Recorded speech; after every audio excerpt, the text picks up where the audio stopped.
Good morning. Today is the 3rd of January 2013, and we are again with our wonderful friend Tara from New Delhi Ashram. And this morning, Tara, I would like to talk to you, or have you tell us, when we started the flower book, how you brought flowers that I grew in Matrimandia, brought them to you, how you took them to Mother, and later on how she gave the comments. Because people don't know that. You see, for a long time we had been discussing about printing a new volume of the Book of Flowers with actual photographs. But there were people who were not in favor of the actual photographs because in those days money was hard to come by and it would be too expensive. So they finally settled on sketches. They would do the flowers, the Book of Flowers with sketches. And my friend Echad and Theodora, Theodora offered to finance the book. But then we got discussing about the quotations to be put along with the flowers. Theodora wanted only from Savitri and nowhere else. And Richard and I, we told her that just from Savitri it will be difficult to find quotations for everything. So let us keep it open to all works of Mother and Aurobindo. And finally we started raising funds, and I made a letter to the Mother that we would raise funds for the book, and I made a register where I would enter the name of the person, how much money they had given, and their signature. And immediately Mother pulled out 200 rupees from her bag, and that is how the first contribution for the flower book started. And we then started working quite seriously on it, and that is the time you came into the picture and you started giving more ideas about the botanical names and how to formulate the whole system so that it becomes easy to search for a flower. While all this was going on, when I talked to Mother about it, she said, but how can you find quotations of flowers in our writings for all flowers? That is not possible, she said. And it is also not necessary. So somehow the whole thing fizzled out, Theodora backed out, and it remained quiet for a while. And in those days I used to go up to Mother with my notebook, and I was working with her on thoughts and aphorisms. I used to take the questions and she used to write the answers. Then she would meditate with me for a while and then give me flowers, and about half an hour every day I was going up to her room. When she was coming towards the end of the thoughts and aphorisms, then she said, oh, we are finishing. Now what do you want to do after this? I said, Mother, the Book of Flowers. What do you want with the Book of Flowers? I said, Mother, you said that the quotations we could not select from anywhere else. Why don't you give us the quotations for each flower? So actually she went into a trance for a while before agreeing. And then she said, okay, I will do with you the Book of Flowers, but I have one condition, and that is that I will not see any picture of a flower and write the comments for it. I will only see the actual flower and then write the comments. So the work started and I began collecting flowers every day. In the beginning it was not difficult because whatever was available, everything comments had to be written. So I would take 5, 6, 7, 8 flowers a day, and she would write as many comments as she wanted to do, and then the next day and the next day it went on. And of course it was not so smooth. There were many days when she didn't do, darshan days came in between, or she had too much work, or she was tired, or she was not keeping well, or whatever. But the work started and continued until mother, at that time, whatever was available, she finished the book of flowers. Which was the year? 70, 71, 71, 72. 72. Yes. Now these are comments that mother made on each flower. Yes, these are comments Yes. that mother made.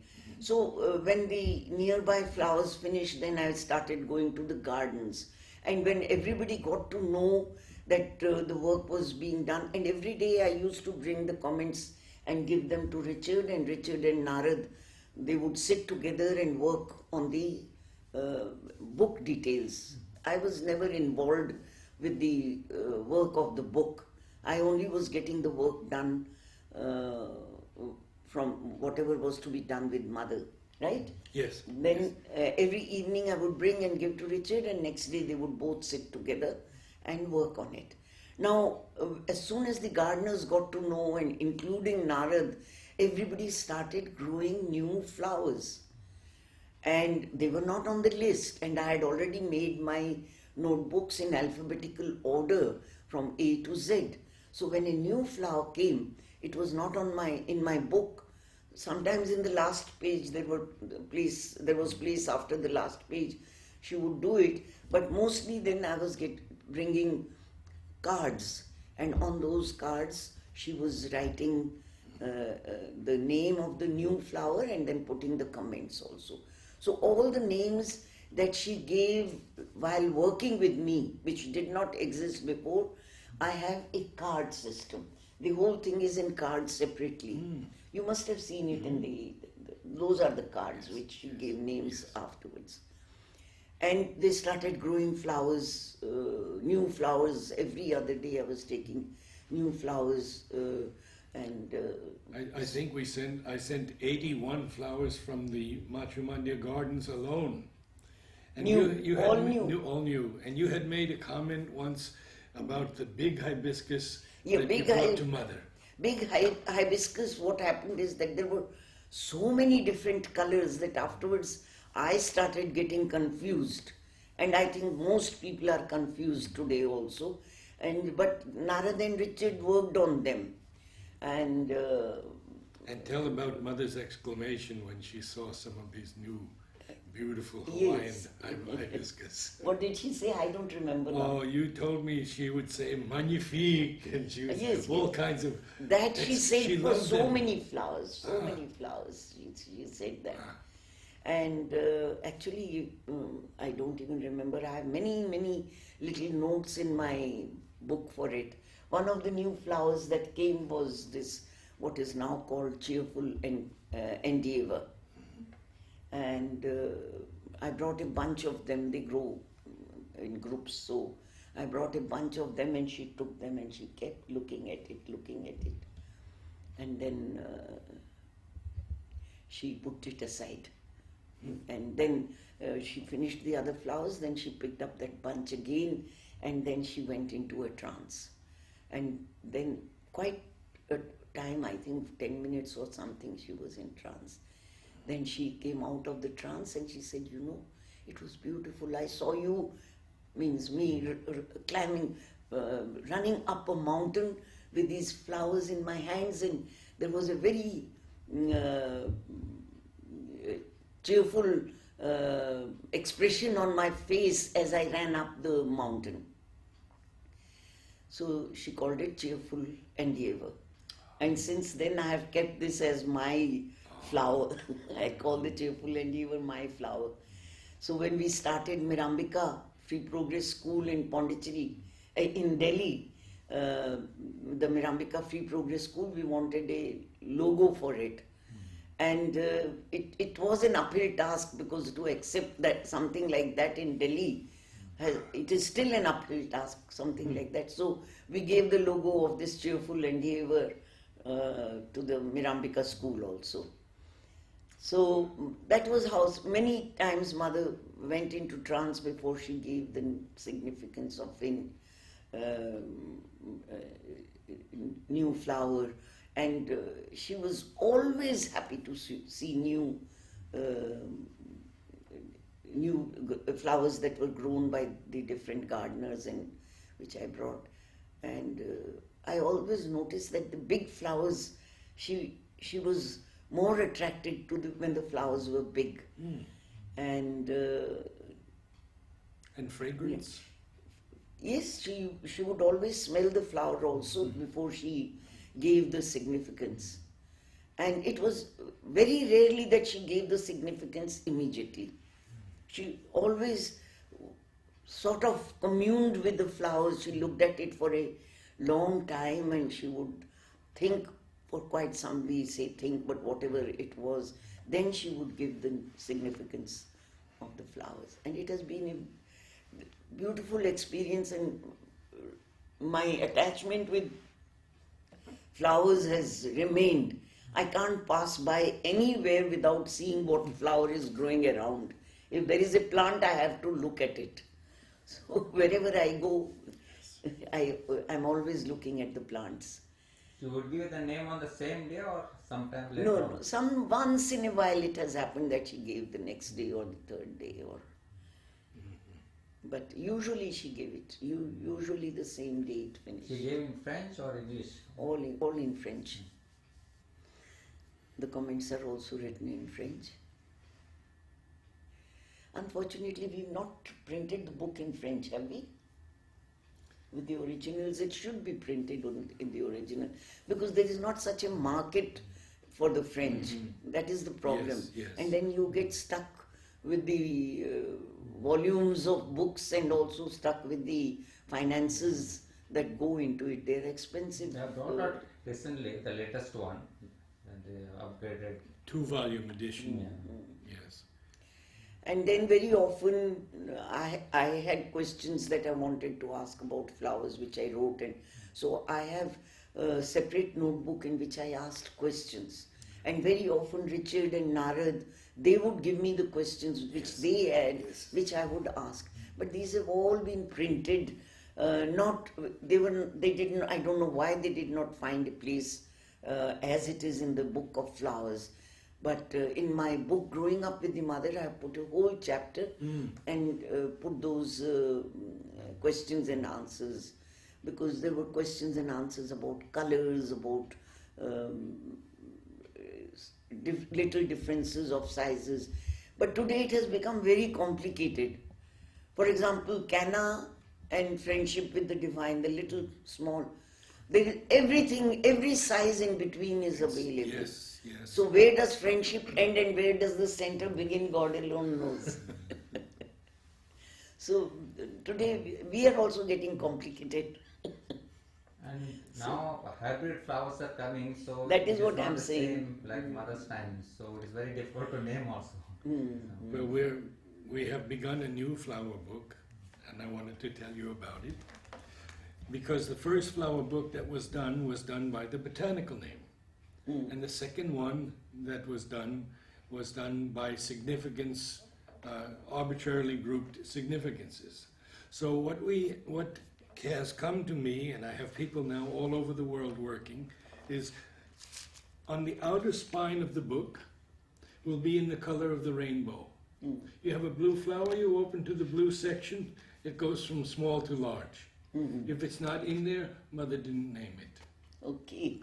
So that's what we're working on. But we should also put all this on the net already. Oh, Somebody has done. Yeah, and I'm working with him also. Arvind Reddy. Aravind Reddy. Reddy, Yeah. Blossom Like a Flower is the website. So it's going along. It's a lot of work though. But color is not so costly anymore to print color. No, not With so. digitally. No, now not it so is difficult. not. And also the colors, there are so many shades. Yes. Like compassion, Aurobindo compassion. It was that dark mauve color that was there, or violet, whatever you may call it. That was the only color we had. Yeah. And she called it Aurobindo's compassion. And lo and behold, so many colors came. When I brought the other colors, when the new flower significance, there were many such flowers which Mother did not give significance but amalgamated it into the older this thing. For example, Aurobindo's compassion. Then I took to her so many colors, and then she said, they're all Aurobindo's compassion. So that became easy. But some she started giving integral and vital and mental and so on, and now today the same things have different colors. But I think we call that a general significance when she gave it for one Yes. significance for many, Yes. many different colors. Yes. And now today you not only have different colors, you have the double, you have the single, Yes. and then Yes. so it is. I heard also she had changed the name of the flower after years later. One or two. But Yes, only the one. flower also changed its aspiration. Like that miracle was Aurobindo, No, in air, Auroville, air of Auroville. Air of Auroville. That when I took that to her, then she called it miracle. I said, but Mother, this already has a significance, Air of Auroville. Then she said, I'm changing it. It will be called miracle. And the Auroville hibiscus that she gave, I remember you telling me that she said we needed a wider name or something, and so she named all of those the new creation. Like Charm of Auroville became Charm of the new creation. Beauty of Auroville became Beauty of the new creation. Yes, yes. Those many such things happened. I can't offhand Yes. remember everything, but there were many such things that she changed. Small changes there were said, but totally changing the name there were very few. So I think that people will have a good idea now of the history of our flower work with Mother and the books that have come out. And of course, Tara was the foremost person to take all the flowers to Mother. I think almost all the flowers you took to her. Yes. Maybe once in a while Richard might have taken a flower, I don't know. But I think almost everything was yours from you. There are totally 800?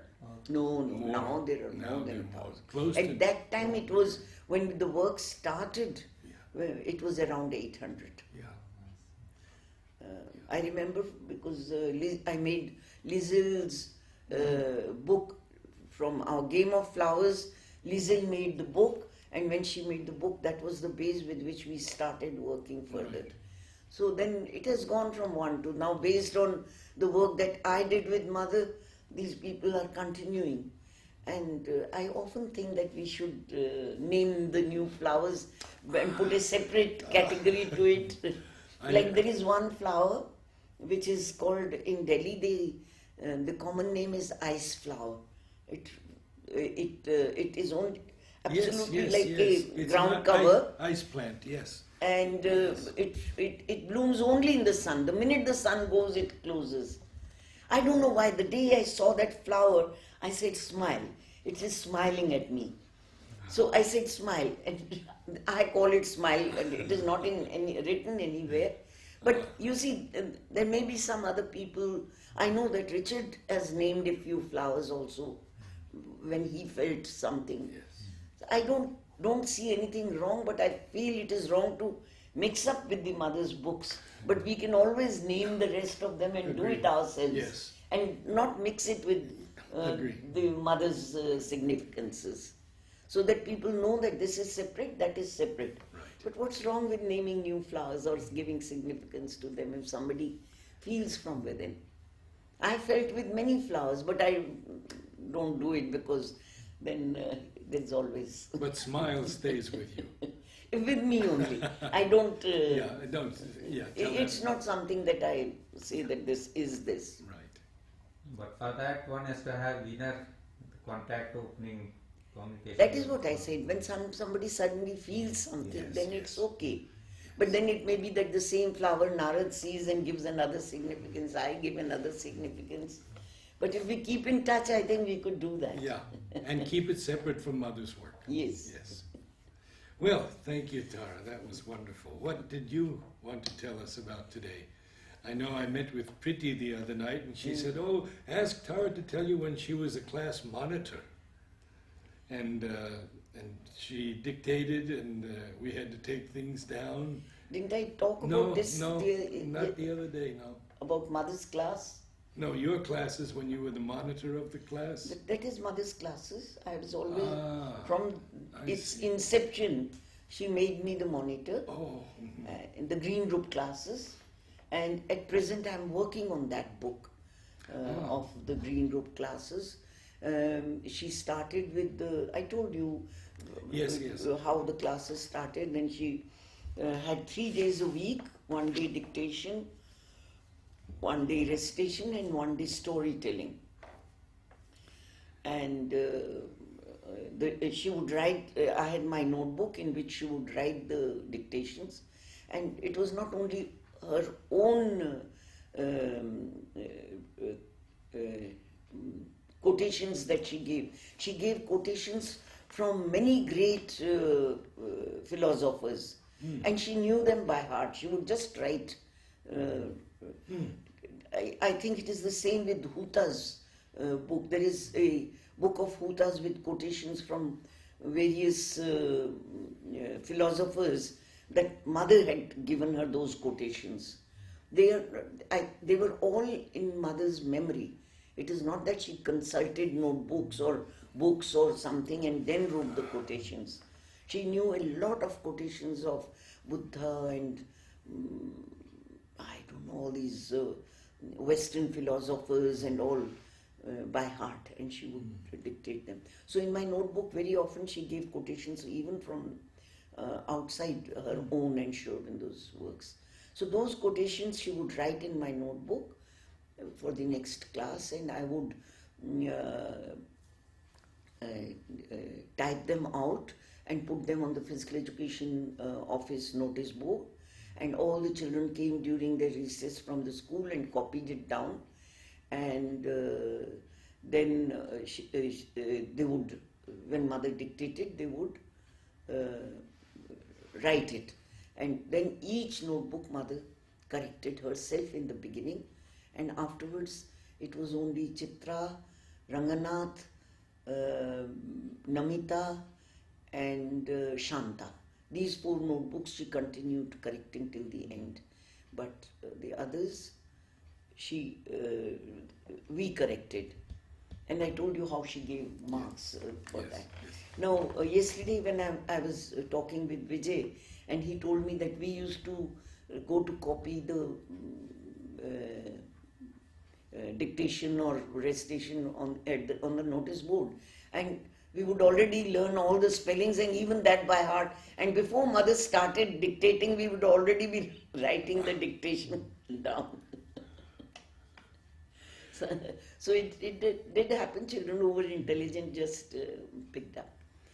One thing we didn't have time for last interview was you were going to tell us about acting and plays and No. music performances, Savitri. I had so many questions about what you did. And The first play I was on the stage, it's interesting. The first December, it must have been, I came in 1944 and 1945. You see, there is one thing. I was sent to a boarding school in Lahore at the age of 7. And I was one of the youngest in that boarding, and I remember that I was quite miserable. That's not an age when people are sent to a boarding school, but my father believed that boarding schools really, in those days it was true also, that they really made you independent and strong and all that sort of thing. So all of us older brothers and sisters, in the order I'm 5th in the family, we were all in the boarding schools. And my next younger brother was also in a boarding school, and we were all in different places. I was in Lahore in a convent, Sacred Heart school, and my elder sister Lata, she was in a staunch Hindu boarding school, Sir Gangaram school, being run by Sarojini Naidu's sister. So for him, he wanted to see which is better, which education is better. But I was there for 1 year, and they were very strict. And strangely, I remember the names of my matrons, all these sisters. Even today, I remember my number was hostel number was 67, and so on. And there, if you did not speak in English, you got caning. So within a year, when I came to Pondicherry, none of the other young people spoke English. I mean, they were just learning, and I was speaking English. So that is why also I was put, just because I spoke English, I was put in a higher class with which I could not cope. I could not cope with the classes, the rest of the class. But because I spoke English, I was with them. So because I spoke English, I was already good in speaking, and I think we, in our family, we all recite.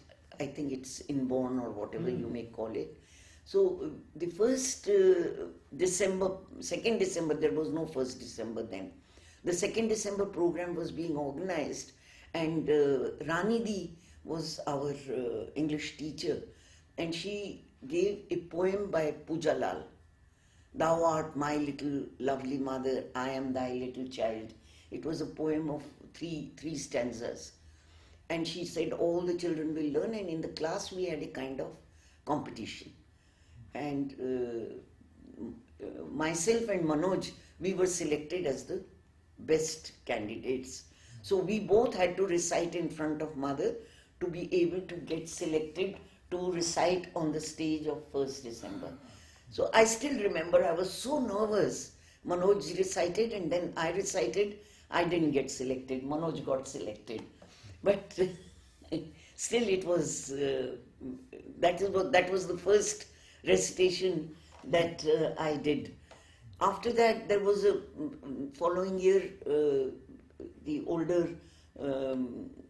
children of the ashram, today they are all big people, they were performing Ahana.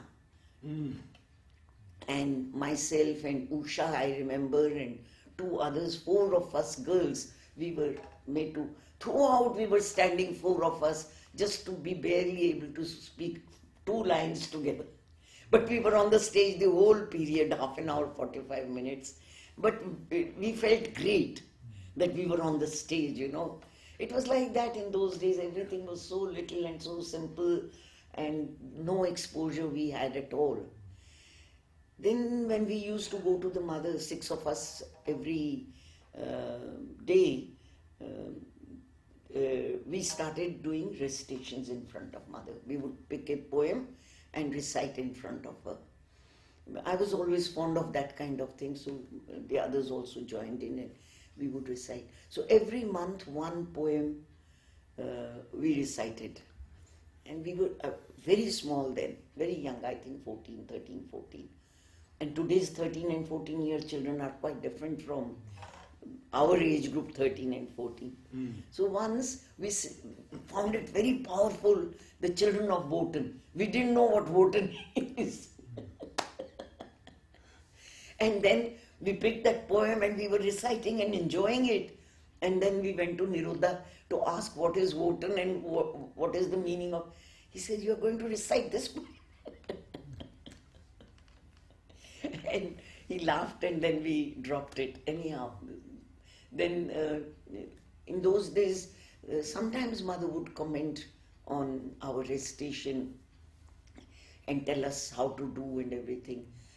Then she picked on the God's labor, a God's labor.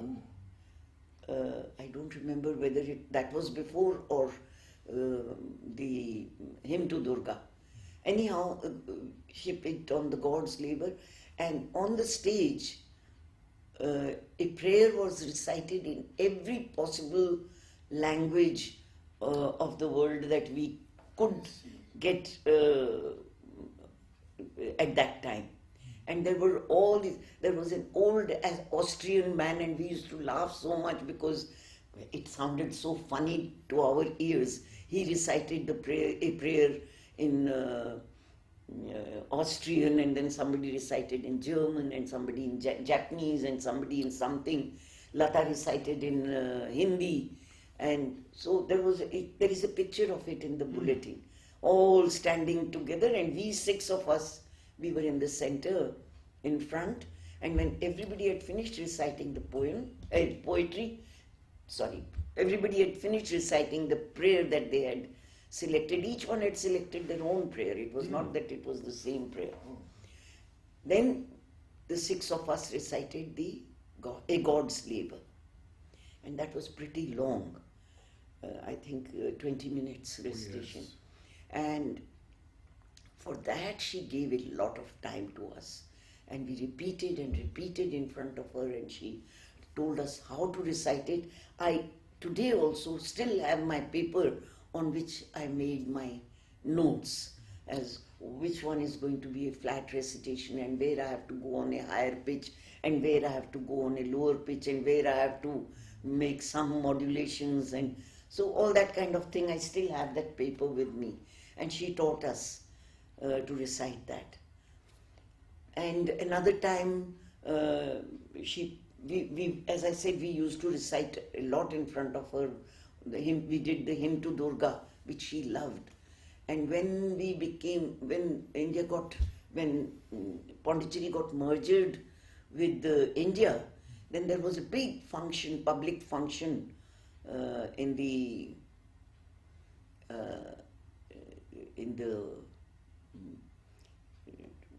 those garden in the center of Park. In the park. Ah. They had put up a stage, and the whole town had collected, and the ashram people had done a function. I only remember 2 items of the thing. One was this dance drama by I don't know if it was Anuben or it was Shubhadi, or together they did, but there was a dance drama, and I recited the hymn to Durga alone. There were other things also, but I can't remember everything. So this hymn to Durga, when I recited, I remember even today that mother made me practice so much in front of her. She gave so much time, and she trained me in every sentence how it has to be done, where I have to go slow, where I have to speak more powerfully, and where I have to be gentle, everything. And she made me practice it every day when I used to go up to her. It would be nice if you can read out those hymn to Durga and God's labor I sometime. have done. In Delhi it is there. Here it is not. On video. Not on video, but otherwise. I do it very often in Delhi. They ask me to recite some. So it has been. My father was mad about hymn to Durga. No, sorry, about God's labor. Even when Chitra used to come to Delhi, he would put her on the stage for children to hear how she recites the God's labor. And I have recited it umpteen times in Delhi and still do sometimes. Both these and other recitations also, of course. If you remember a few lines, you can give us some sample. It needs a little quietening down, but then I may not lose link anyhow.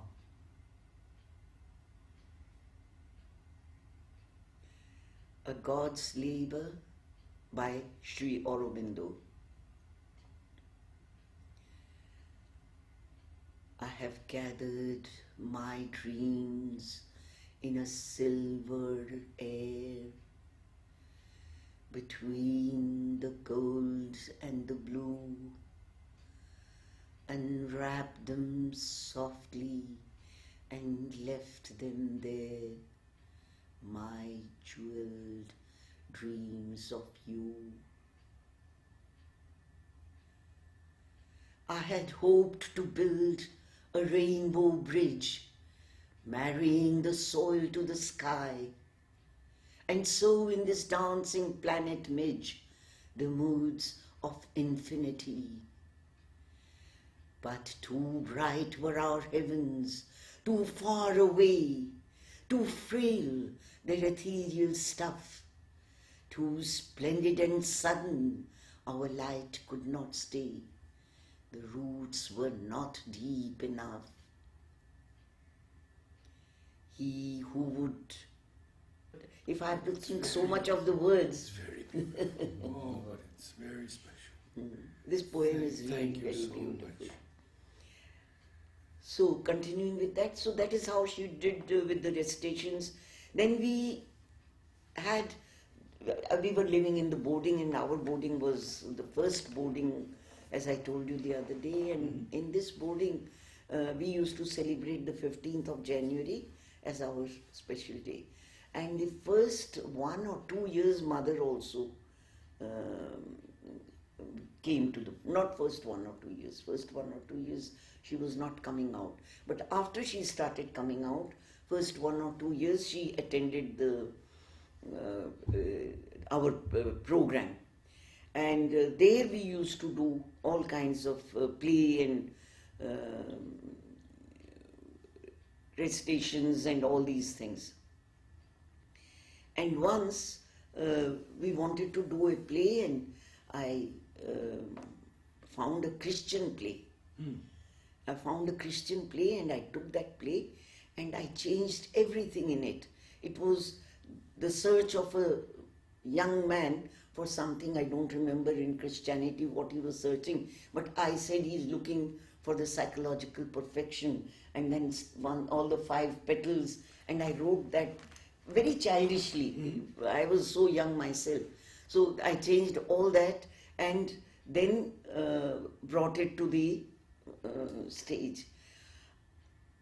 How much mother always, not only me, with everybody, she praised creativity so much. She really made you feel very special.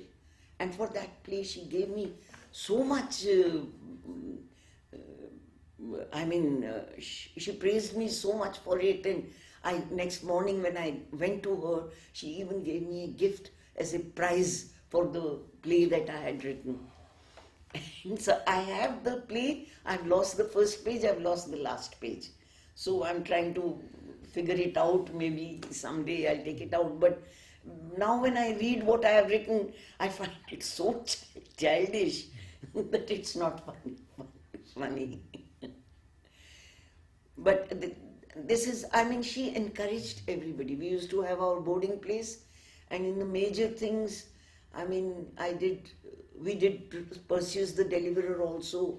We did a part of it in our boarding thing, because on the big stage, whenever it was always Manoj, Amita, Mona, especially Amita was always there, and people like that. We were younger and also not probably as good as them in any way to be selected. So the major things, I don't remember having done anything very much except this in the early years, like God's Labor we recited, Hymn to Durga we recited, and once I think it was a prayer, one Darshan Day Chitrayanda I recited a garland woven from Savitri, selected by Amal Kiran. But these were all small things. It wasn't. And in the boarding we did a lot, in the boarding house for the 15th August. We were very, very active. So that's it. That's all I have done on the stage and theatre or anywhere. Anything with music No, not. or art? I was zero in art. And music, I was not gifted, but I loved music. I learned to play a little bit of flute. I learned to play the sarangi, which I can't anymore. I can still play the harmonium. Then I learned to play Hawaiian guitar. But all these were just basic, absolutely basic. Nowhere, But I had this interest in music, and I had, for those days, I had a fabulous collection of records. First the 78 RPMs, and then later the 33, the long playing records. I had a fabulous collection, and I used to organize a teaching of music in my room with my group children. If it rained, then I would bring the children in and I would put one song, repeat and repeat and repeat and repeat, and the children would sing and learn it. So that way, and the children loved it. They used to come and learn songs in my room. But it was not that I was teaching them. I was playing the records and they were learning. What kind of music and songs? They were mostly bhajans. They were these children's songs. One man went to mow, he went to mow a meadow. What was the great fellow who used to do a lot of tongue twisters? Western music also, children's songs. And then that leads me to, reminds me that I was collecting these children's songs in French and all that, and finally I found a record of French Canadian folk songs, it was called. It's still in the library. French Canadian folk songs. And I got so excited, I told mother upstairs, I found this. Even when mother was playing on the organ, and once in a while she was teaching us songs in the beginning. The six of us with Wilfie was around, and she taught us Caderish c'est la trois maisons. Then she taught us another 2-3 days. She took us there, and we sang these French songs with mother playing on the organ also. So coming to that, when I found that, I was very excited because those 2-3 songs were the ones that mother had taught us were in that record. So I told her, she said, you play them in the evening today during meditation. I was, for a period, during meditation, it was not always Shunilda's music. They were Western classicals. And I didn't know much of anything. But I used to go and select. I knew that these are classics, and mother loved the classics, and I didn't choose anything wrong. But sometimes Vivaldi, sometimes Bach, sometimes something. I used to select the records, and that was played during meditation. So then when I told her about this record, she said, you put it at meditation time. So I put it at meditation time, and she enjoyed it so much, and everybody came and scolded me. What a fool, are these meditation songs? They weren't meditation songs, but mother was so happy to hear them. She said, oh, say, I remembered all of them from my childhood, she said. So, things like that. She came out with something always, which broke all our fixed notions. She broke everything at one stroke. So people who thought you can only meditate with this or that, she said, put this for meditation. Yes, there's the story of Champaklal that he tells about the plastic flowers. How mother didn't like plastic flowers, and then suddenly one day she said, oh, they're so beautiful. It's breaking our ideas. Yes, she was always doing that. I mean, she came out as a surprise very often with things like that. So what were we talking about? She gave a lot of importance to creativity. She gave a lot of importance to creativity, and in those days we were always doing new things. Like we made a group, Parul, Ravibala, Sumedha, myself and Badul. 5 of us. Later Himanshu joined us. 5 of us, we were doing acrobatics. We were, when mother was, marching was going on in the playground, mother was sitting there. We would go to the gymnastic room and we would try all kinds of pyramids, different pyramids, and I have pictures of them even. I mentioned about it in my book, Growing Up with the Mother. And we would do pyramids and all that, and then as soon as we achieved a little, 2 or 3 little things we felt were difficult. Today when I look at them, they are not really so difficult, and when you see on the web what all is available, But anyhow, for us it was something, and we would perform them in front of mother in the evening, just for 5 minutes, and then she would pat us on the back, and that was great for us. And so this we were going, then we asked her for a name. Then she gave the name Conquering the Impossible to our group. But before giving the name, she wrote so many, not so many, 4 or 5 different possibilities. And then out of that she selected, I have all the 4 or 5 possibilities, and then what she finally selected for our group.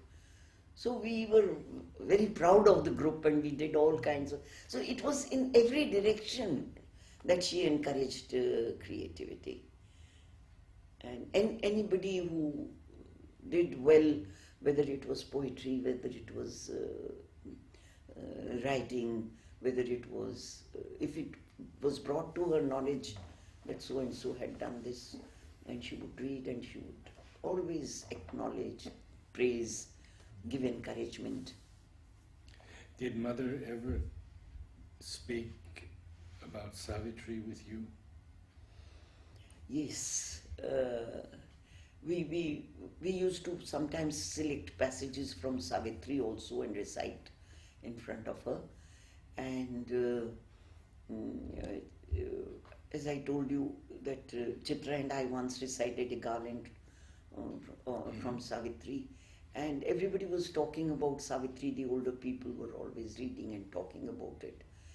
So this is after Sri Aurobindo had passed away, and several years later, when I was more mature, I wanted to understand Savitri. I was reading a little bit, but I didn't understand a thing. So I went to Mother. I said, can I go to so and so? I don't want to name the person. Can I go to so and so and understand Savitri? And she said, no, never. Nobody. You should go to nobody. And she said that you should only understand what you can yourself. Then she explained to me. She says, when you have a vessel that can contain that much of quantity of water or whatever, it will, the minute it is more than that, it spills out, it doesn't enter. It can't take more than that. So so it is with the human brain. Sri Aurobindo's Savitri is so vast that the human brain cannot contain it. And so they understand only what their own brain can take. And then when you go to understand from them, they explain to you only what they have understood, which may not be the real truth. So she said, don't ever, that I have never asked anybody to explain the Savitri to me. I don't. I always read myself, and at that time I understood nothing. Now I can say that there are passages that I understand the meaning at my own level naturally. As Mother said, whatever my brain can take. But that is what she was very clear about. She said, don't go to anyone to understand Savitri. It should be direct with the words of Sri Aurobindo only.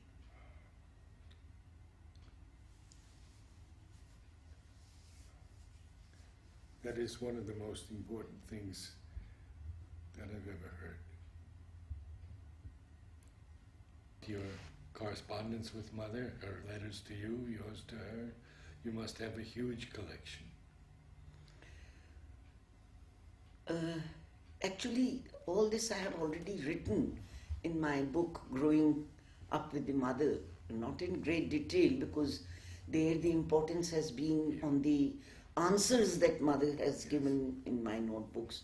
I have some 30 notebooks altogether, which also include maybe 10 or 12 of these flower notebooks, and then the thoughts and aphorisms, the later part which I did with her upstairs, and then on education, there are a lot of questions, answers I have on education, and on sadhana and life, and whatever I was doing my own sadhana, whatever I would have written to her. So like this, I have about 30 notebooks, and most of it has been, I would say all of it has been published actually. Oh, And while we were just talking about God's labor, I don't know if that has been published or not. We once decided, this was probably as late as 70 or 71, on the daughter's birthday, we decided to do a God's labor. So I went to mother and I told her, Mother, we are planning to do a God's labor in a dance drama form. And by then we were old enough and we could really do things in a more elaborate way. But we should understand the meaning of the poetry first before we can put it into a dance drama form. So she said, okay, you write and I will answer. So when I wrote the first para, then she gave an answer. And for me, the jeweled dreams of you meant mother. But she said, she didn't say mother, she said it is the universal spirit or something, or the universal power or whatever. I don't remember, I shouldn't say anything wrong. So she wrote that, and then the next 3 paras I sent. After that she said that she wrote and gave that this is something which is personal, I don't want to write here, and to you I will explain, but I don't want to put it down in writing. So then when I went to her the next day, she took almost an hour to explain to me the entire poem, A God's Labor. And basically what she said, for me to remember those great details are difficult, but she explained how Aurobindo went deeper and deeper down into the human consciousness and dirt and filth to bring it to the higher surface, and ultimately what his dream is and what will happen, and the end again, the golden bridge, where the children of paradise will come down. All that, she explained the whole thing for more than an hour. And so I had then very good ideas about how to put it on into a dance drama form, but there was no harmony or whatever between ourselves, and the whole thing fizzled out. Because you can't do it without everybody participating in harmony. You can't do a thing like that. So that did not happen, so we never put up the play. I wish someone does it someday. But so much time Mother gave you.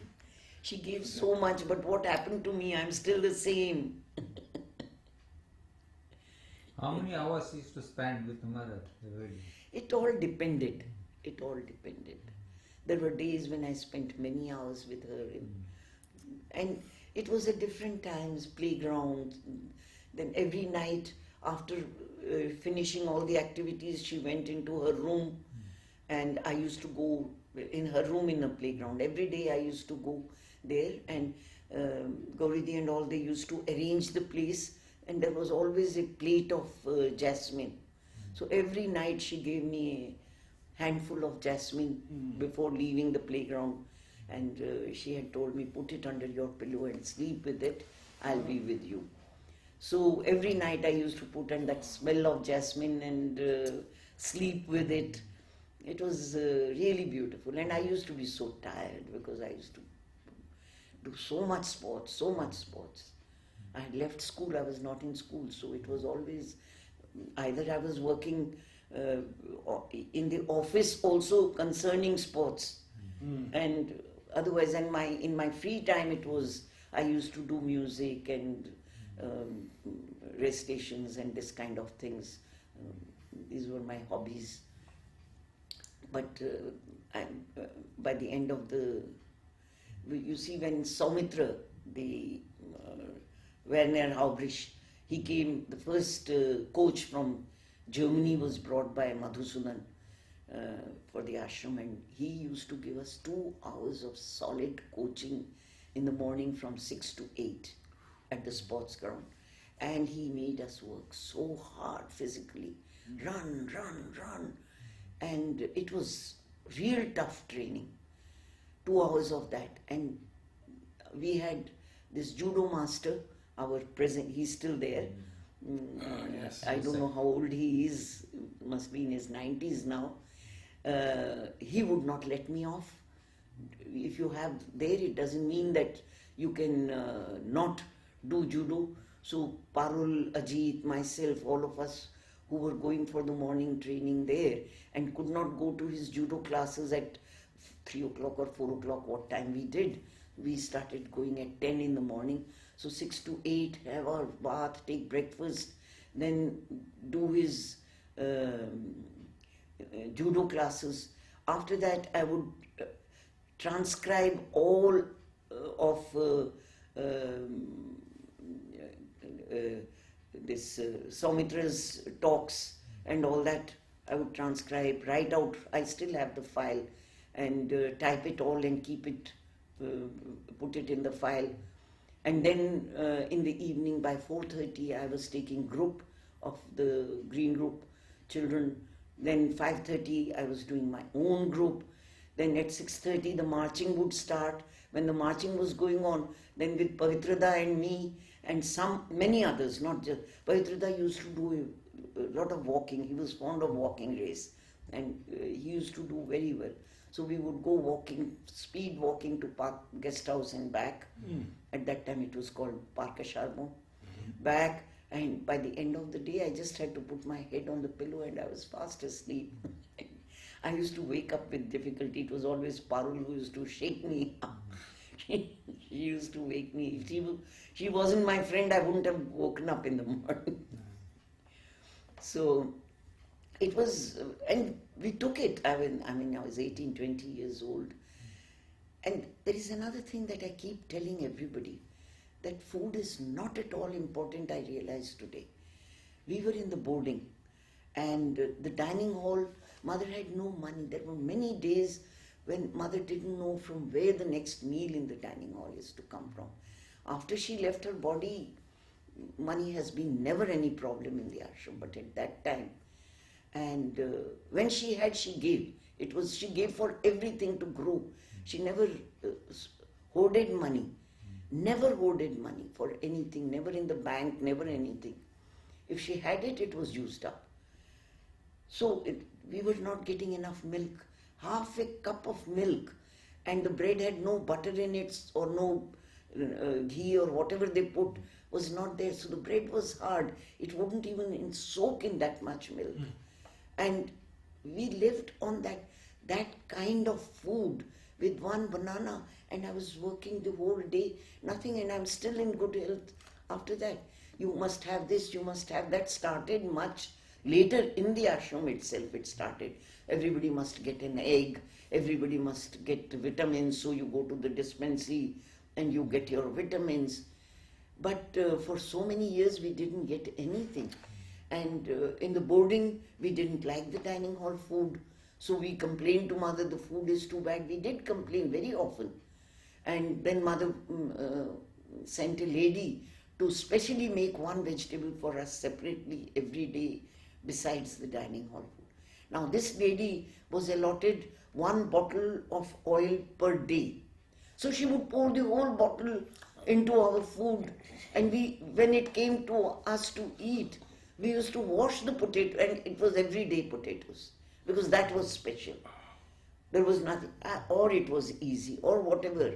And when we complained again to mother that the oil is too much, then she told for a few days it would be all right, then it would stop.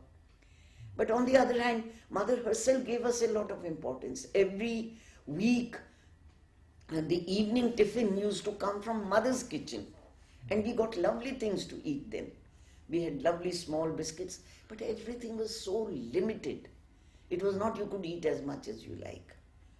So sometimes we got biscuits, sometimes we got bhutta, and it was very well made and everything. And once a week we used to get, in the early years, we used to get Sri Aurobindo's prasad. Oh, And that used to be little distributed in everybody's dishes. And Chitra was, I think, at that time 4 or 5 years old. She says, I won't take Sri Aurobindo's jhutha. Then we explained to her, then it became all right. But we used to get Mother's Prasad and we used to get this. But we were pampered because our parents were not there. Whenever Mother got anything special, especially food stuff, it would always come to us. But somewhere we learned to grumble, which today, going back, I think we were just grumbling all the time. This is not there, this is not there. Vitamins are not enough. We don't get this and we don't get that. Where we learned all this, God knows. But the food was definitely not anywhere near what it is today. Anywhere near. and yet you were able And to work. we worked so hard. We had strength. We did all physical exercises and strength building exercises, and nothing. We are fine. Even today, I mean, I don't see any reason why. And I don't believe in these things, because when I look back, I say I grew up without all these things. You should eat this vitamin and that vitamin, and you should have this in your diet and that in your diet. I don't really care for all that. It's the attitude, it's how you eat. Although, as I said, we used to grumble a lot, but still, it was prasad. Somewhere it was from Mother. Somewhere it came with the right nutrients for us. Or how we received it is another matter. But she gave it with all the right nutrients for us. So, even today, I tell all the children, even in Delhi, I tell them that I don't believe in all these food things. What you get, you eat with the right spirit is the only thing. And if we look at all the messages on food that Mother has given, there is nowhere message that you should, for a healthy body, this is what you should eat and that is what you should eat. Nowhere. Because these are all things man-made and they keep changing. They keep changing. Today this is good for you, tomorrow that is not good for you.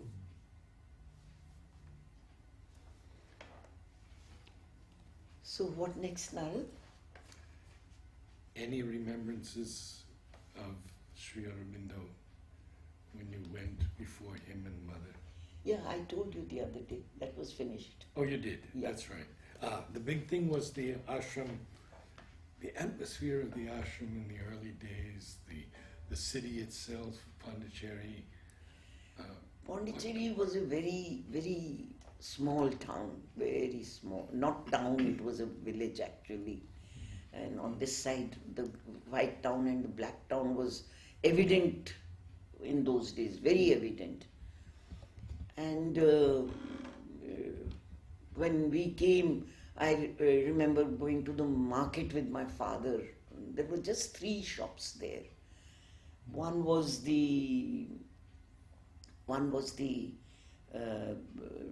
general store where you could buy a lot of things, and it was called Qasim.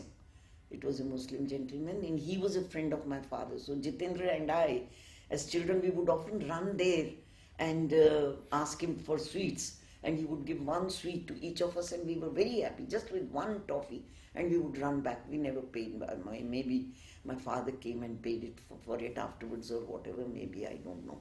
But he was a kind man. The second shop was a cloth shop, and the third shop was a bar. That was all the 3 shops in Pondicherry. Entire Pondicherry. Entire Pondicherry. And then there was the marketplace, which was the fish market and the vegetable market. That was a little away. This Nehru Street was only these 3 shops. And the fish market and all, of course, was out of bounds completely. And for us, it was very far. Even the tennis ground was very far in those days. So we were not allowed, and I have never been there as a child, later once or twice maybe. The population of the Pondicherry must have been very less that time. Population was very little. There were just 3 cars, mother's car, the governor's car, and there was a rich man, I don't know if he was Silvaraju or what he was called, he had a car. And any time a car would be passing, we would run out to see a car. And the traffic was only these hand-pulled rickshaws, also not so many, because ashram side not many people used the rickshaws. It was only on beyond the governor's house on that side people used to these hand rickshaw, and there were no cycle rickshaws or no nothing. Cycles? But ashramites had cycles, and it was a great pride to own a cycle. I remember the mother gave me a cycle in 1949. I got my cycle. It was a French cycle. And I was so proud of it, and I used to clean it and keep it in a perfect condition. But when the tires got spoiled, they were not available because it was a French size which was not available in India. Then mother wrote to somebody, in those days it was free export. So they got the tires from France for me. And there was a cycle department, and everything was done by the cycle. You gave your cycle once a week for oiling. So I would ride 6 days a week. 7th day you went and deposited it at the cycle department, and they would clean and oil and return your cycle. Later it became so many cycles, of course it's impossible. And that was it. And everywhere, we went on the beach, we went on the pier. The pier was half a kilometer in to the sea, and we could walk there. It was beautiful. Sometimes our boarding wardens used to take us in the evening or night for a walk, and we used to go up to nobody on the beach except a handful, 4 or 5 ashramites you might see taking a walk. The local people never went for a walk. It's only after Jipmer came up that some doctors started coming to take their walks. Till then, the beach was like our beach. Even the beach on the sea was more than almost 3/4 of a kilometer away. The sea was. So we had this huge beach, and in the early years we have played games there, kabaddi and all these. We used to play there. We did wrestling there. Then discus throw, javelin throw was learnt there. We had no other place to do these things. And slowly the sea has come down. There is no beach at all. And the sea was, we learned swimming in the sea. I also and everybody else also learned swimming in the sea. And we used to go sometimes. Once I remember we swam up to a ship right there. The only danger we were afraid of was in specific seasons, and somehow we knew. I think it was during the rainy seasons or what, when the jellyfish were there. Yeah, jellyfish. And sometimes the jellyfish used to, Kake got once jellyfish so badly that he was suffering like anything till we found something to rub on his body, and then it cooled down. But it was like that. We had, everything was our playground. But boarding was strict. We were not allowed outside the building. And we had no playing area inside the building. Very little. We had a small courtyard, probably little bigger than this room, where there were 4 papaya trees and 1 neem tree. And that neem tree was a great attraction. We used to climb up on the neem tree and play on that, climbing the tree. Every day we would be up on the tree. And these 4 papaya trees were not to be touched. We had a gardener. The gardens were divided. So this was under one gardener, and his wife used to come and count the papayas every day. That we don't. So what we needed more place to play. So there was 1 hour in the afternoon when our boarding wardens used to go to see mother when we were left alone. The doors were locked, we couldn't go out. So we started cutting at the root of the papaya tree, and the next storm the papaya tree fell, so we got that much more space. So 2 papaya trees we finished to make our playground a little bigger, and in that we used to play gulli danda and tops, this lattu and marbles and cricket, and everything was in that much space. Only in the evening we were allowed to go out, and in the morning 10 o'clock the gate used to open and take us in a line to the ashram to go to mother. And rules were, we couldn't even go to my own parents would come, we couldn't go and eat there.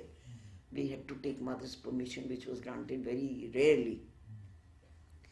But it was the whole thing was like that. It was and very quiet and no noise, of course. How many cycles ashram had that time?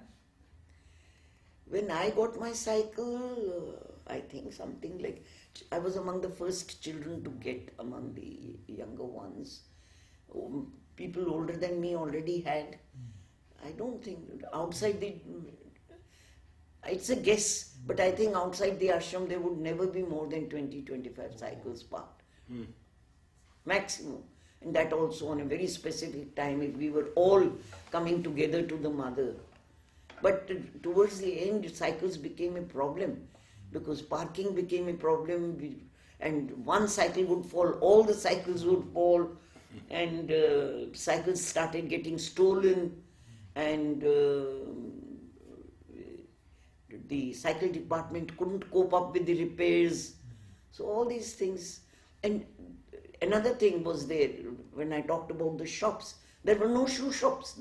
Nobody wore shoes in those days. The local people never wore anything, and we as children hardly ever wore. We were given one pair of chappals from the ashram from Govindraju, who used to make the chappals. He had a shoemaker, and it was a department of the ashram where chappals were made to your size, and you would get it one pair a year. And I remember as children that one pair I don't think lasted us more than 15 days because we lost it. We would put it somewhere, forget it. The servants used to take away chappals. They just used to. It was a big attraction for them. They had nothing. So they used to steal these chappals. And I was always barefoot. I remember one day we had a competition among our boarding children when the tar road came.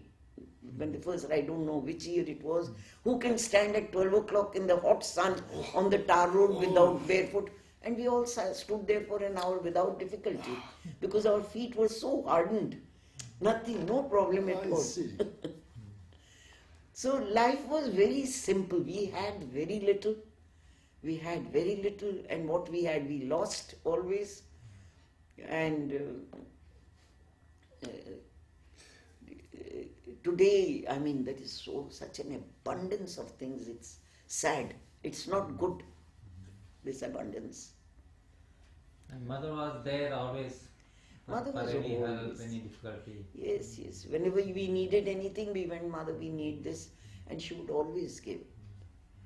It was not that we were deprived of things. Never. We were never deprived of anything. But we had to ask for what we needed, and we got what we needed. She was, that way, she really took care of us.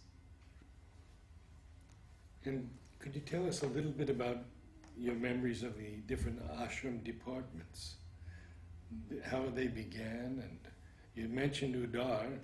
And how Udar he did most some of things. the departments, but I think the furniture department was there for a very, very long time. Long before Udar came also, I think the furniture department was there. Harpagon workshop started with Udar because of Golconda. Yes. And that also was before we came, but when we came, Harpagon was full of life. Anything and everything was done and made in Harpagon. You didn't buy things. Everything was made there. And what other... bakery you had? Bakery was very much there when we came already. I think it was a firewood oven, Same place? same place. And then it has changed over the years, and now it's a very modern bakery. But it has been there all along. And then laundry was there. Laundry was there. During our holidays, we never got holidays in the early years. The schools ran continuous. Maybe 3 days there would be a break. So you return your books and the books were passed on to the next class and so on. But later, as the number of children increased, then we used to have 15 days holidays because Aratidi and all needed to take back the books and see that they are in good condition and repair them and return and give them to the next child. So in those 15 days, mother used to give us a department to go and work in. So I have worked in the laundry and not washing clothes. I learned how to, for 15 days I learned how to iron clothes. And although I don't iron my clothes easily, but I still know how to iron them. And then I worked in the garden with Parichanda 1 year, and I worked with Nipinda for 1 year, but that's all. I don't with Ravindraji. Those days milk was not available, so from France, mother used to get this condensed milk, which was diluted, and so opening those cans, and that was the best work because we could lick the cans at the end. So things like that. We were made to work always. It was not a holiday of that kind, just wasting your time. But we used to play so much. So always occupied. Something. No, in the afternoon. In the early years, the school was only in the morning. In the afternoon, we didn't have anything. But then, very soon after that, the afternoon started. So we used to play indoor games. We had Monopoly, we had Carom in the boarding. And we used to leave it and come back and play, and it used to go on, our games used to go on for days together. And we invented our own games also, and we used to play like anything. I don't see children play today, not only in the outside world, but even here. Children, either they have no time, or they have too many other distractions like television and computers and all, but they don't play the way we played. We played and played and played. That was very healthy, and it should be like that for children. Yes. That is actually the right foundation for physical culture. I would love to hear a little bit about your work with Parichand because he was so close to me. So, Parichanda, I used to work in the physical education department, and I often used to go to Parichanda, otherwise also, and to take some flowers to arrange, or then with Parichanda when I was doing the book of flowers, then also I had contact. But let me go back to a small story of our dortoir, our boarding. One day mother said to our wardens that all the children should learn to take care of plants, and they should learn a little bit of gardening. So every one of us was to select a plant and keep that in a pot in the boarding and take care of it. And so we all went to Parichanda's garden, and he had kept all the pots ready, and we all picked our plants. I don't remember the rest, but I remember Urmila Ben. She took supramental consciousness, hibiscus, and she was the best. She really cared for her plant. She did everything that was necessary. She was very fond of gardening, and even today she continues to do that kind of what she started then, she still does. The others, I don't remember what they did and whether they cared for their plants or didn't care, but soon after many plants started dying and they were removed, and only the 2-3 people who were taking care, their plants remained. My plant remained, and I never cared. I never watered it, I never did anything, and my plant survived. It is only now recently, after I went in 1976 to Delhi and started doing gardening, that I realized that I had selected Divine's Presence and it needs nothing. So Divine's Presence was there, it was, my plant didn't die, and I couldn't understand why everybody's plants were dying and mine was not, because I was hardly ever watering, but it needs no watering. It's a desert plant, am I right? So, so Parichanda contact was, I was never interested in gardening in those days, but now I'm very much interested. Now I do quite a lot of gardening. But you said you Delhi. worked with him for a while. Oh, yes, watering. He would give the easy, we were so small. So he would give us easy work, water the garden for 15 days, 2 hours a day. So,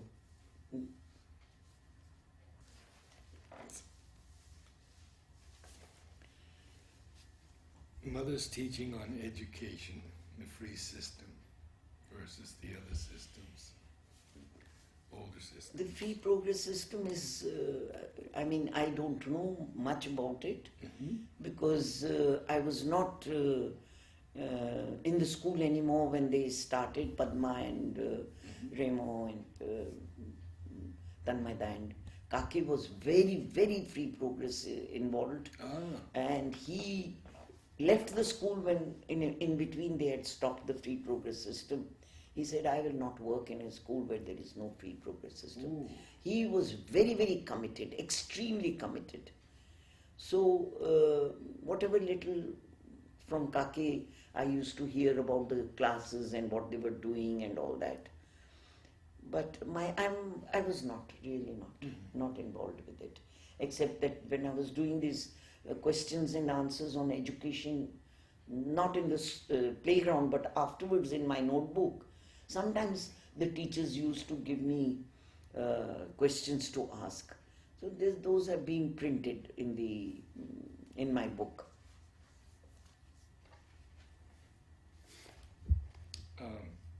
Balcony darshans early in the morning. I remember going in 1961. When did they begin, the old balcony? I don't know when they began, but they were there right since I came. 1938. Was it that early? Yeah. But they were there when we came in 1944, and I know how difficult it was to get up in the morning and run to the balcony and stand. But I can tell you that Mother knew the day I was not there. I was asked. Whenever I went to her, oh, I didn't see you, my child, today at the balcony. What happened, Mother? I was sleeping. It was so even, as I told you that I used to do so much sports, I would tell Parul, shake me up, and I would run to the bathroom, just wash my face and run to the balcony darshan without doing anything else, then come home and take a bath and everything. Which many of the older people used to tell me, it's not right. When you go to see Mother, you should have cleaned yourself and you should have taken a bath and gone. But I was finding it very difficult to get up so early in the morning. And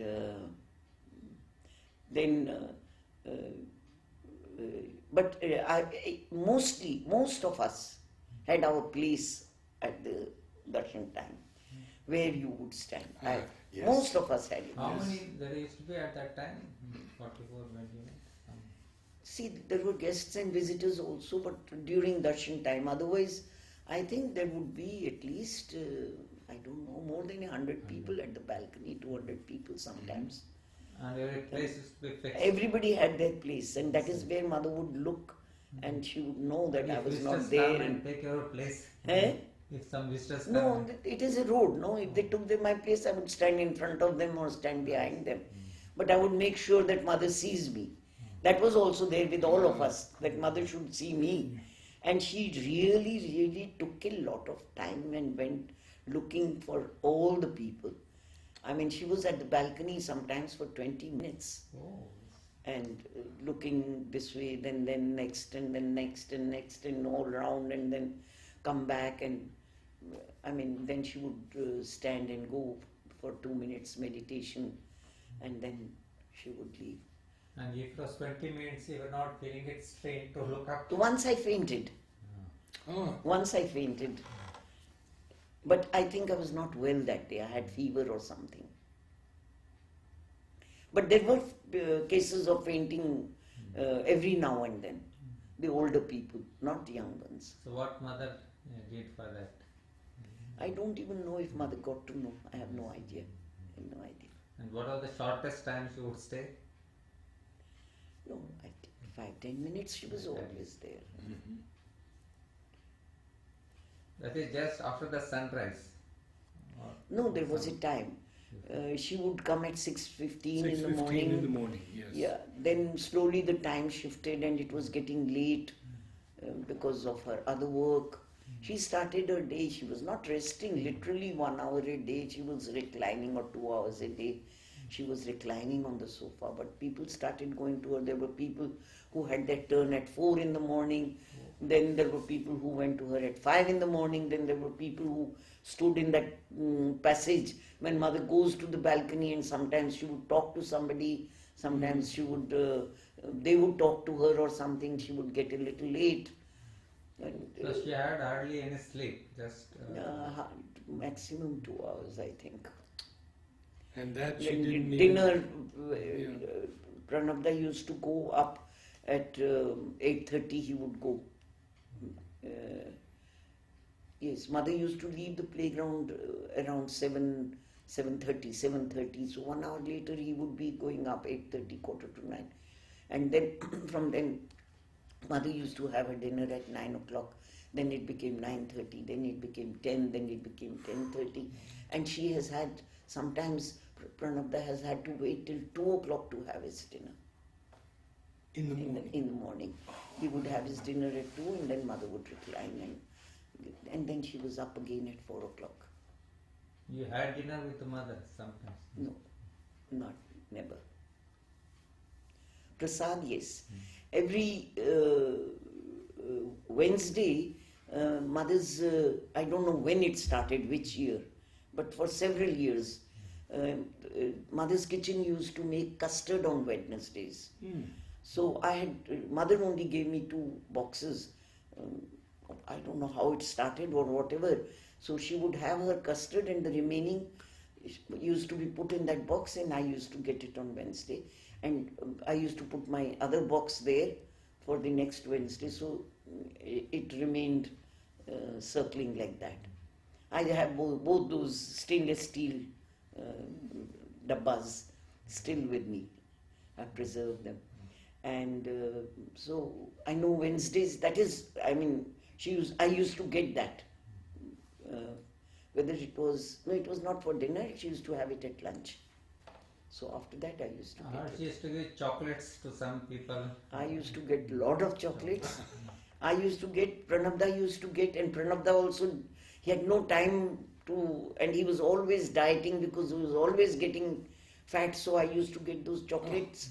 And all those chocolates were made by Dayabhai in Honesty Society, and they were very special. And I used to use these chocolates in the group for prizes. Who can do peacock for so many seconds, and who does this and who does. So the children, and whenever the children used to get the chocolates, they used to be very happy. And sometimes I used to scold a child and then regret it afterwards, then I used to give that child. So whenever they got a scolding, they said, "Terko chocolate mil gaya." So those chocolates were all used in the groups mostly. How much can one eat? And every day the same thing. So. Do you remember the soup ceremony? No, I was not there. This You were not there. mother's That soup was ceremony was earlier. Much earlier. Much earlier. Much. I don't know. Not in our time. Ah. Our time it was the soup was from the dispensary. We used to go every day during recess to the dispensary to drink soup. And Dr. Niprendra was there then? Dr. At that Niprendra time? was there. Oh, he was so fond of the children. We had our boarding, and then we had a terrace which down was the school building and up was the terrace, and later that became the gymnasium, the storeroom of sports, but the terrace belonged to the boarding. So, and whenever anybody would be sick, then Anuben or Kusumben would go to the corner of the staircase, and you know where Alberta's department is. That corner room was Nipinda's room.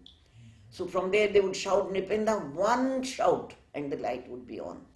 Wow. And he was a very light sleeper, and within 5 minutes he would be in the boarding to look at the child who was sick. And today when I look back, for every some child complains of stomach pain, Nipinda would come in the middle of the night. Anybody had a little fever, wouldn't wait till the morning, we would call Nipinda, he would come. He was such a gem.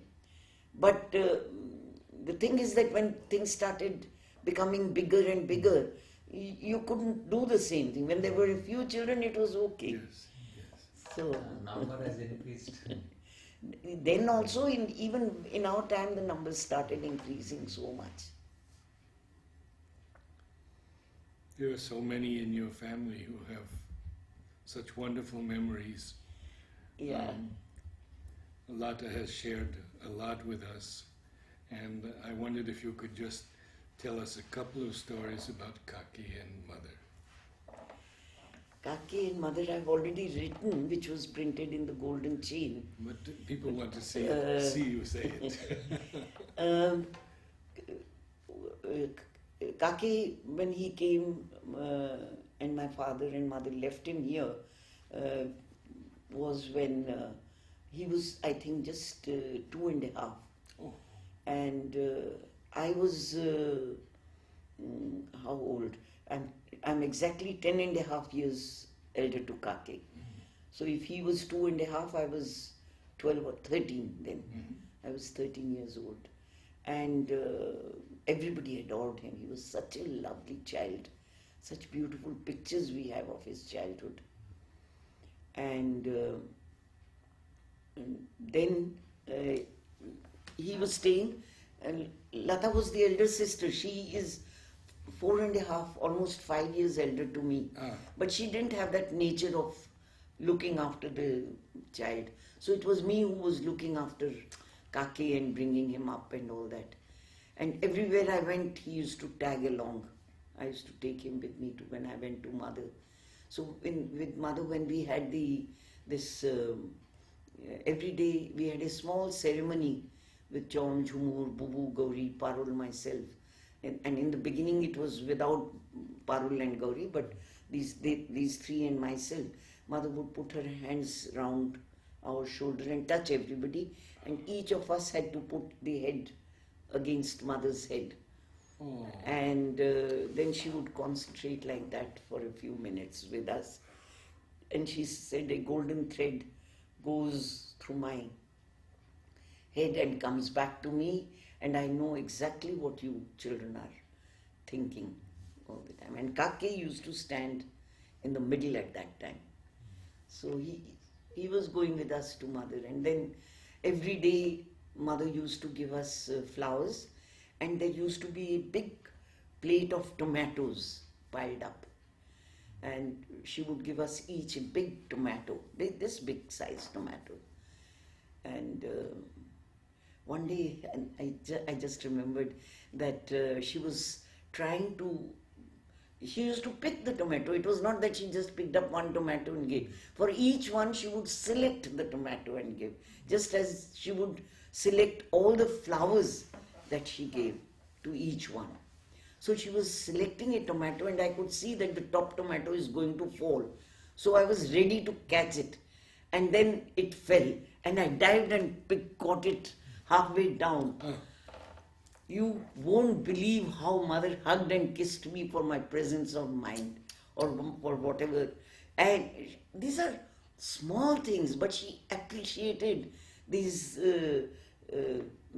things that showed that you were conscious. I think that is what she tried to express, that you should be conscious all the time and not be dreaming something else at that time. So we would all get a tomato and then we used to go. So Kake used to go with us, and then later we shifted to the other side because we were making it late. Mother was getting late and we were sitting there and people had to do other things. So for whatever reason she shifted us to the corridor side. And there every day she used to give Kake sweets. So she had a bowl of sweets and she would give a sweet, and he would say, "Mother, mother, toppy, toppy," if she didn't give him immediately. So she would give him once, he'd put it behind his back and say, "Mother, mother, toffee," and then she would give him in another, on the other hand. And then he would again put out his hand, and mother said, "No, that's enough." She would give him as much as she wanted to give, and then that's it. And but he never made any tantrums or asked. When mother said enough, then it was enough, finished. He would also accept it. And then one day he said, "Mother, mother, running race." He learnt in the playground. So he wanted to do running race, and mother said, "All right." So he ran, just he shot off, and mother ran after him. And then he came back, because you had to come back to the starting line again. So he came back, "Mother, walking race." So he did walking race and mother walked after him. And then he came back. And then he said, "Now mother, rabbit race." He went down on all fours and he started, mother said, "Sergeant Puff." And every day we went up, he would show mother, "Mother, mother, batak, batak." There was a crane, Becalite crane in the corner. And every day he would show mother, "This is a batak, this is a crane." And mother would say, "Yes, yes." And one day mother patted the crane for him and he patted the crane. Then on his birthday, mother tied some balloons on the crane and she came to our house for his birthday. And she brought that crane to him for a gift. And we still have it. And there was a story when he hurt his knee. Oh, that was with my father. Ah. That was in the playground. He was with my father and he started running towards mother, or he was running, I don't know for what, and he fell down. And he hurt his knee and he screamed and started crying, and instead of running back to my father, he ran towards mother. And then mother... He was trying to explain to mother what yes, happened? Yeah, I think so. Yes, he was trying to tell mother how he fell down, because he didn't speak English and he used to talk in those days in Punjabi. And he told mother, "I fell like this and I hurt my knee." And one day when mother was sitting seeing the marching, he just walked up to her, and there used to be a footstool under her feet. So he pulled out that footstool from under her feet and he sat down on it and started watching the market. And I ran to stop him from doing it, and mother put out her hand. She said, "Don't say anything." We did that a few times.